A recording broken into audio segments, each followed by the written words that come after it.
So you might be wondering, well, why is it that some people who lose weight have loose skin and some people who lose weight don't have loose skin? Some people say it's genetics. It's not any of those things, actually. GLP-1 agonists definitely cause loose skin. Why? Because you lose the weight so fast and you're so depleted nutritionally that you look like a dead ghost. Well, you don't have the building blocks that nutrition provides for building healthy skin. And even if you do, you're probably not digesting it very well because it completely impacts your digestion. My mom and I have lost 260 pounds combined, all naturally with no loose skin. So we're going to tell you how we did that, how we're doing it still. We have no loose skin, barely any stretch marks. If we do, they're clear. So let's dive into it. We noticed that 79.2% of you are not subscribed. So if you're not subscribed, what are you doing? Come subscribe. We give you 5 days a week of free weight loss advice. And I mean, come on.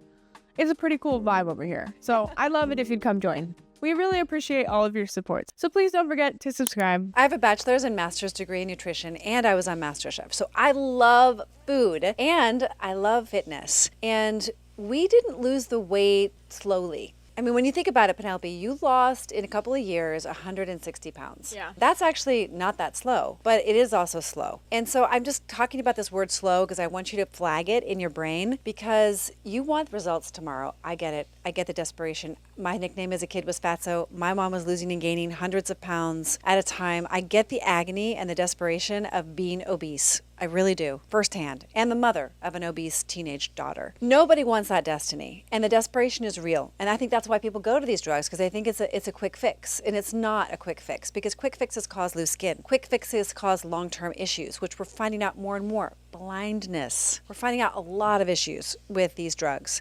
And so if you want to prevent loose skin and you want to lose weight slowly, you want your skin to re-elasticize every step of the way. And our girls who are losing weight, whether they lost 40 pounds or 100 pounds or more, are not experiencing loose skin. Why is that? On my weight loss journey, my mom mentioned to me something very important. She said, I am not buying these items because of the oils. And I would say, well, what do the oils have to do with anything? They have to do with loose skin. There are certain oils in the skinny cows that you think you're eating are so good for you, or the weight loss bars that you think are amazing with safflower and sunflower oil. Seed oils, they do actually cause the loose skin. And you'll notice that people who lose the weight with diet foods and weird diets they try and the weird packets of weird powders, God knows what's in those. If you can't pronounce it, don't consume it. Love that rule, Mom. Thank you so much for teaching me that. It's actually a three-part equation. If you have stress and you have sugar and you have bad fats, and by the way, bad fats are in pretty much everything. In fact, I have spent considerable amount of time in the salad dressing aisle at most grocery stores throughout this country that I've ever visited, trying to find a salad dressing that's made with good oil. There was one out of probably 150 or more. One.